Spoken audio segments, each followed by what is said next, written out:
You added two-factor authentication to your accounts. You felt safer. You moved on. But here's what the setup screen never told you. Hackers already know how to get past it. Two-factor authentication. The extra code your phone receives or an app generates whenever you log in has become the most recommended security upgrade on the internet.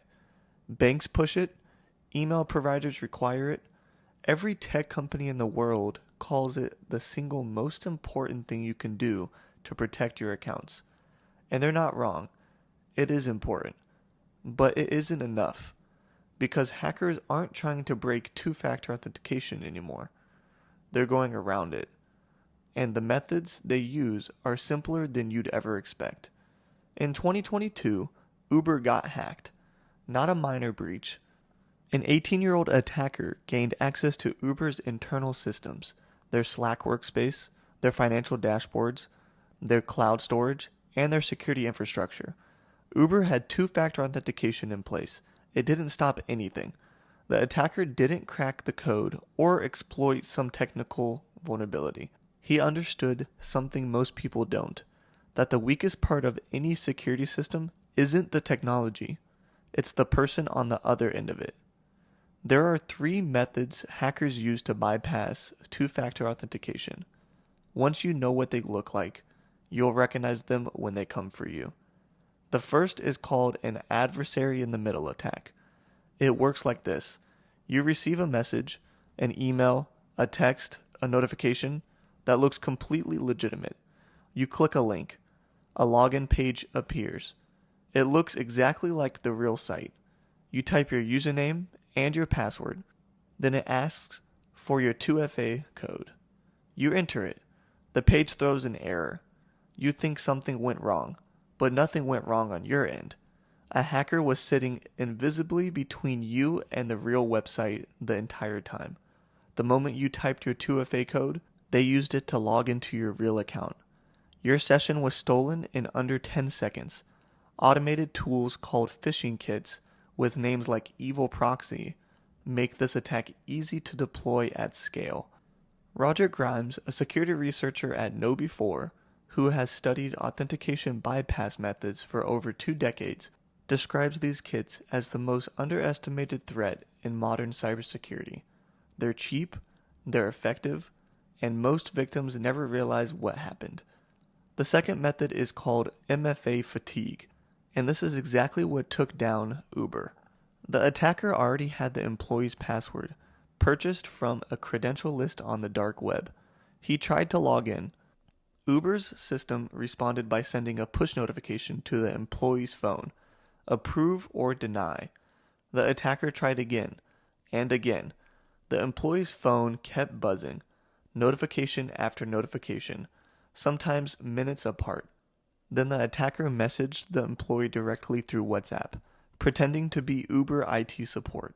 He said the request would keep coming until the employee approved one. So, the employee approved one. The attacker was inside in minutes. 2FA didn't fail. The human gave in. That's the attack. The third method is SIM swapping. This one requires no phishing page and no technical skill. The attacker calls your mobile carrier. They impersonate you. They claim they lost their phone and need the number ported to a new SIM card. With enough of your personal information, which is easier to find than you think after years of data breaches, the carrier makes the switch. From that point on, every text message, every 2FA code sent to your number goes directly to the attacker's phone. Multiple high-profile account takeovers and financial thefts have been traced back to SIM swap attacks against people who believed their accounts were fully secure. Microsoft published research showing that adversary-in-the-middle phishing attacks targeted more than 10,000 organizations in a single year. These weren't attacks from elite hacking groups with unlimited resources. They were automated kits deployed by people with no special technical knowledge. The attacks scaled because the method worked, and because people assumed their 2FA kept them safe. So what does this mean for you? Start by switching from SMS-based 2FA to an authenticator app. Text messages are the most vulnerable form of 2FA because they're exposed to SIM swapping. An app-generated code never leaves your device and is significantly harder to intercept. But recognize that it still won't protect you against adversary in the middle attacks. A fake login page can steal an authenticator code just as easily as a password. The strongest protection available right now is a hardware security key or passkeys. These verify the actual domain of the website before releasing your credentials. A fake login page, no matter how convincing, cannot trick them. If an account you care about supports passkeys, switch today. And treat every unsolicited login notification like a threat. If your phone buzzes with an approval request you didn't trigger, deny it. Then contact the service through a separate channel. MFA Fatigue only works if you eventually give in. One more thing, and this one matters. The next attack doesn't need your password or 2FA code at all. It targets something you've already handed over without realizing it. Something sitting in your browser right now. I'm covering that in the next video, so make sure you're subscribed.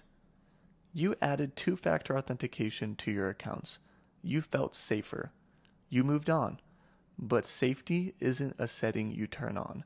It's something you understand, and now you do.